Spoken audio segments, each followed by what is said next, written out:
તો રાજ્યના પાટનગર ગાંધીનગરમાં દૂષિત પાણી પીવાથી ટાઇફોઇડના નોંધાયેલા કેસને લઈ આમ આદમી પાર્ટીએ ભાજપ પર પ્રહાર કર્યા। આપના પ્રદેશ પ્રમુખ ઈસુદાન ગઢવીએ કહ્યું, પ્રદૂષિત પાણી પીવાથી લોકોને ટાઇફોઇડ થાય છે।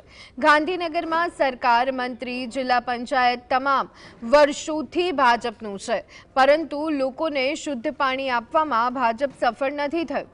તેમણે દાવો કર્યો કે મોટાભાગના જિલ્લાઓમાં પીવાલાયક પાણી નથી, તેમજ પ્રદૂષિત પાણીથી કિડની કેન્સર સહિતના પાણીજન્ય રોગ થઈ રહ્યા હોવાનો પણ આક્ષેપ લગાવ્યો। ગુજરાતના મોટાભાગના જિલ્લાઓમાં પીવાલાયક પાણી નથી। તમને ને મને ભાજપ ખાલી પીવાલાયક પાણી નથી આપી શકતું સાહેબ 30 વર્ષના શાસનમાં। તમે કલ્પના કરો, અને આપણે જ્ઞાતિ, જાતિ, ધર્મ એના વાડાઓથી આપણે ભાજપને મત આપીએ છીએ, એનું પરિણામ તમને ને મને જે આ કિડનીના, કેન્સરના આ બધા રોગો થઈ રહ્યા છે, પાણીજન્ય રોગો થઈ રહ્યા છે, ભાજપ શુદ્ધ પાણી આપી શકતું નથી, એટલી એની તાકાત નથી।